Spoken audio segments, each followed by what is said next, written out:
Hello and welcome to the third part of this tutorial. What we've been talking about so far is we've explained what the XFC panel is, which is this bottom here. We've also talked about the aesthetics of it and how to make it see-through, how to add these buttons that aren't necessarily available, as well as making it hide like this one. In this video I'm going to talk a little bit about the Software Center. The Software Center is typically just like an app store such as iTunes or Google Play Store, where you can download and browse through different varieties of software. Now the Software Center isn't just the only way of doing this. There is something called the Synaptic Package Manager.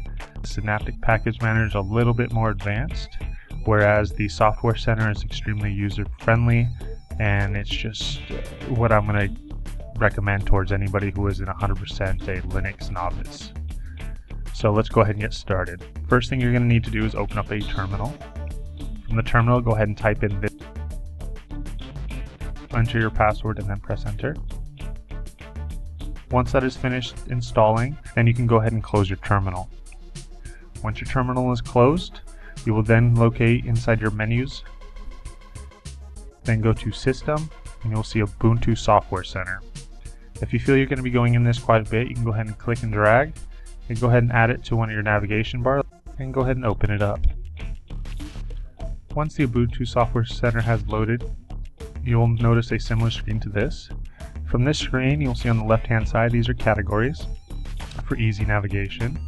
On the top bar, you're going to have a forward and backwards button. You're going to then see all your software. If you click this little arrow next to all software, you can pick and choose exactly where you get this software installed from. Clicked on the installed menu, it'll bring up everything that you have currently installed in a similar category fashion. So you can go ahead and remove software that way if you don't know the exact command line to put in the terminal to remove it. Your history will show exactly what you've been dealing with in the past. And the progress. Progress is once you have clicked something to install, it'll show you the progress bar of how many megabytes and percentage wise. If you need to search for something, come into this top right hand side. So for example, we'll look up GIMP. Don't have to push enter, you can just type in whatever letters and it will instantly start searching for items that are similar to what you've typed in. I'm going to install something called Genie. So I will enter in my password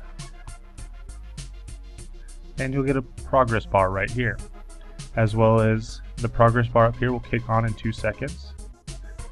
What's happening now is it's going to find all the files and directing them all, and then the installation begins. So as you can see how much it's downloading as well as how many megabytes it's going to take. Pushing the back, click on more info. And as you see when you click on more info for a program, it'll give you kind of brief description as well as optional add-ons. Scroll to the very bottom and see a list of reviews.